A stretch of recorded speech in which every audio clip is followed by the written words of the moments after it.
അള്ളാഹുവിനോട് സ്വർഗം ചോദിക്കുമ്പോൾ ജന്നാത്തുൽ ഫിർദൗസ് ചോദിക്കണേ മുഹമ്മദ് നബി സല്ലല്ലാഹു അലൈഹി വസല്ലം. സ്വർഗത്തിന് 100 ദറജ ഉണ്ട് എന്നാണ് നമ്മൾ പഠിച്ചത്. അതിലെ ഏറ്റവും മഹത്തായ 1-ാം ദറജ അല്ലെങ്കിൽ 100-ാം ദറജ, അത് എവിടുന്ന് എണ്ണണിച്ചാൽ അതിനനുസരിച്ചാണ്. 100-ാം ദറജയാണ് അല്ലെങ്കിൽ 1-ാം ദറജയാണ് ജന്നാത്തുൽ ഫിർദൗസ് എന്ന് പറയുന്നത്. 1-ാം ദറജയിലും 2-ാം ദറജയിലും 3-ാം ദറജയിലും ഇല്ലാത്ത എന്താണ് ഫിർദൗസിലുള്ളത്?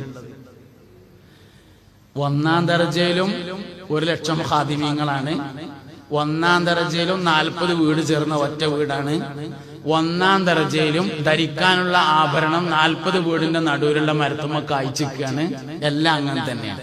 1-ാം ദറജയിലും ഓമ്പഴം തിന്നണമെന്ന് ആലോചിക്കുമ്പോഴേക്ക് തോലൊഴിച്ചിട്ട് തൊള്ളേക്ക് വരികയാണ്.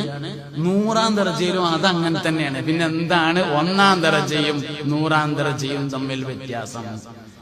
ജന്നാത്തുൽ ഫിർദൗസിന്റെ പ്രത്യേകത